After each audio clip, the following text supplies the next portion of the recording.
అయితే అలాగే నిన్న చూసుకున్నట్లయితే ట్రంప్ ఒక పోస్ట్ కూడా పెట్టాడు.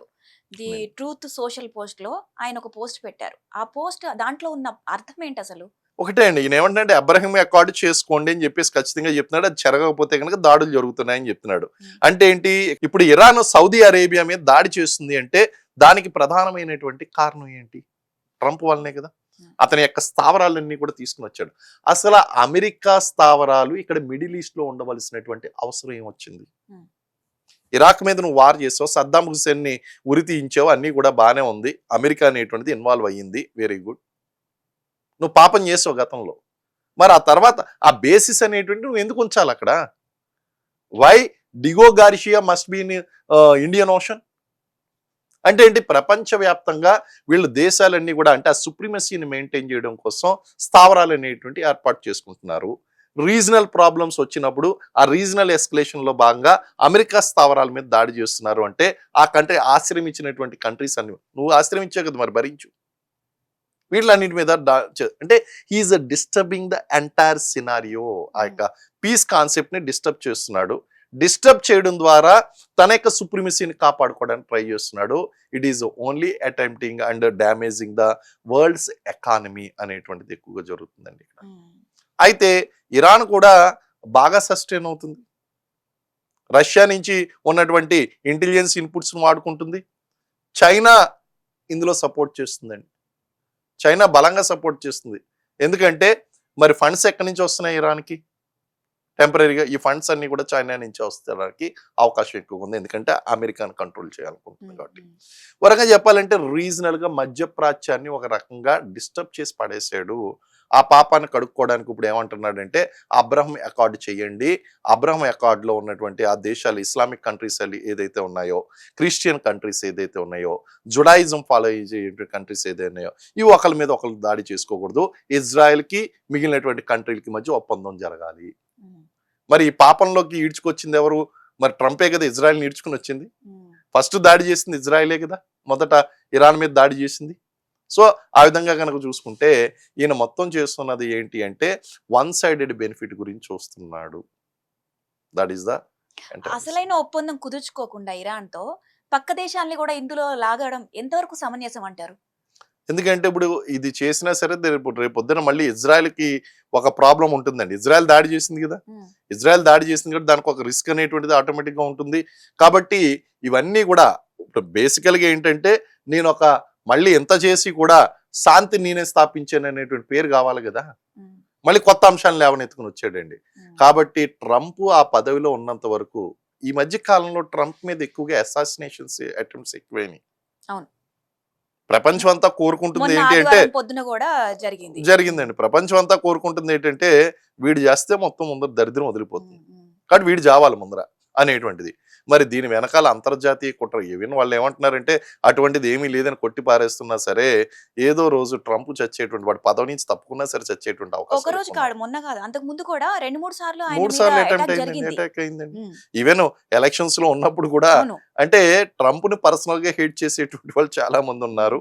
హ్మ్. హ్మ్. అలాగే ఇప్పుడు ప్రపంచంలో ఇప్పుడు ఉన్నటువంటి ప్రస్తుత పరిస్థితి ఏంటి అంటే ట్రంప్ కారణంగానే మనం ఈ బాధలు, కష్టాలు అంటే అనేటువంటివి అమెరికాలో పడుతున్నాము. 2 వర్గాలుగా విడిపోయి, ఒక అవునండి. వర్గం ఏందంటే ట్రంప్‌కి వ్యతిరేకంగా, అవును. ఒక వర్గం ట్రంప్‌కి పాజిటివ్‌గా. పాజిటివ్ ఇలా గానే. విడిపోయి వ్యతిరేకంగా ఉన్న వర్గం ఏంటంటే ఆయన మీద అటాక్ చేస్తూ ఉన్నారు. అవునండి. అవును. హ్మ్. సో, ఈ కండిషన్ అనేటువంటిది కొనసాగుతూ ఉంటుందండి.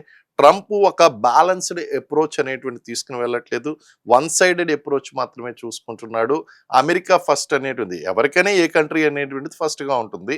అమెరికాకి మాత్రమే బెనిఫిట్ జరగాలి అనేటువంటి ఉద్దేశ్యంతో ఇటు ఇరాన్‌ని పూర్తిగా తొక్కేయాలి. ఇప్పుడు ఇరాక్‌తో యుద్ధం చేశాడు. సద్దాం హుస్సేన్‌ని ఉరితీసి చంపించేశారు. అంటే ఈయన యుద్ధం చేయలేదు. అమెరికా చేసింది. చంపేశారు. అయిపోయింది. హ్మ్.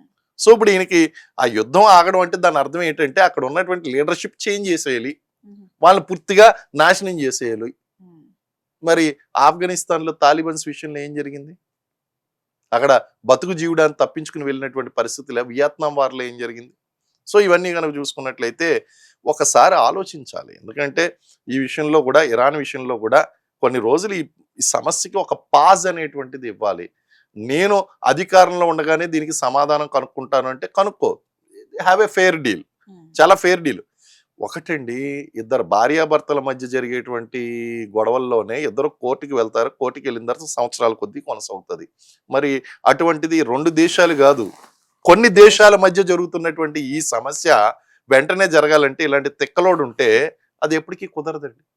ఇప్పుడు భార్యాభర్తల మధ్య జరిగేటువంటి గొడవల్లో కూడా సంవత్సరాల కొద్దీ, అది 20 సంవత్సరాలు 30 సంవత్సరాలు కొనసాగడానికి ప్రధానమైన కారణం మినిమం 10 ఇయర్స్ అండి. ఉమ్, సో ఇన్ని సంవత్సరాలు కొనసాగడానికి ప్రధానమైనటువంటి కారణం ఏంటి? ఇందులో ఎవరో తిక్కలోడో తిక్కలతో ఎవరో ఒకరు ఉంటారు. వీళ్ళిద్దరిలో ఏం చేస్తారు? వీళ్ళు ఖచ్చితంగా అన్‌కండిషనల్ ఏదైతే ఉంటాయో కొన్ని అదే అన్‌రూలీ కండిషన్స్ అనేటువంటివి పెడతారు. అది ఖచ్చితంగా ఫెయిల్ అవుతదండి. దాంతో సమస్య మొదటికొస్తది.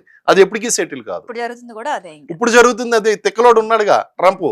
ఈ తిక్కలోడు ఏం చేస్తాడు అంటే అన్‌రూలీ కండిషన్స్ అనేటువంటివి పెడుతూ ఉంటాడు. కొత్తవి తెర మీద తీసుకొస్తూ ఉంటాడు.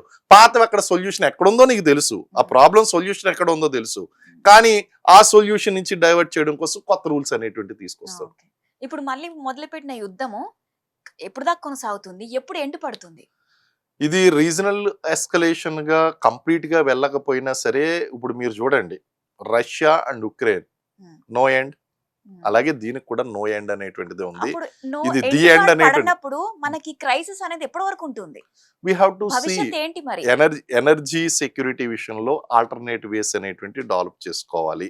మిక్స్డ్ ఎనర్జీ వేస్ కి అనేటువంటిది వెళ్ళాలి. ఉమ్, అలాగే ఆల్టర్నేట్ రూట్స్ అనేటువంటివి మనం ఫైండ్ అవుట్ చేసుకోవాలి. అలాగే స్ట్రాటజిక్ పెట్రోలియం రిజల్ట్స్ అనేటువంటివి ఏదైతే ఉన్నాయో వాటిని యూస్ చేసి, అది కూడా టెంపరరీ అండి. That is also temporary. మనం పర్మనెంట్ సొల్యూషన్ అనేటువంటిది చూసుకోవాలి. ఉమ్, ఆల్టర్నేట్ మెథడ్స్ అనేటువంటివి చూసుకోకపోయినట్లయితే ఖచ్చితంగా అక్కడ సమస్య అనేటువంటిది పెర్సిస్టెంట్ గా ఉంటుంది.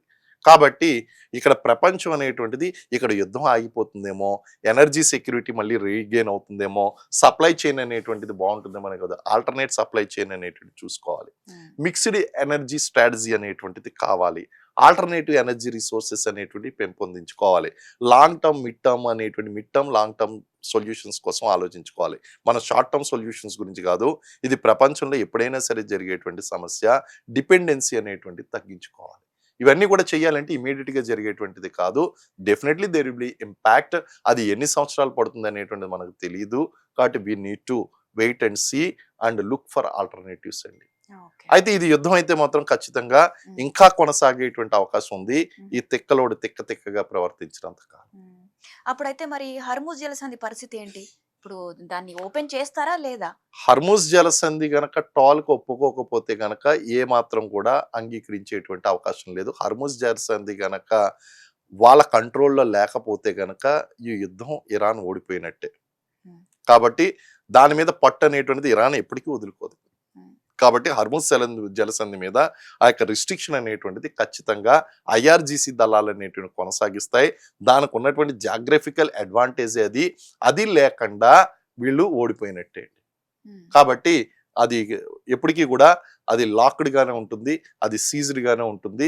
వీళ్ళ కండిషన్స్ ఒప్పుకున్నప్పుడు మాత్రం అది ఓపెన్ చేయబడుతుంది. ఓకే.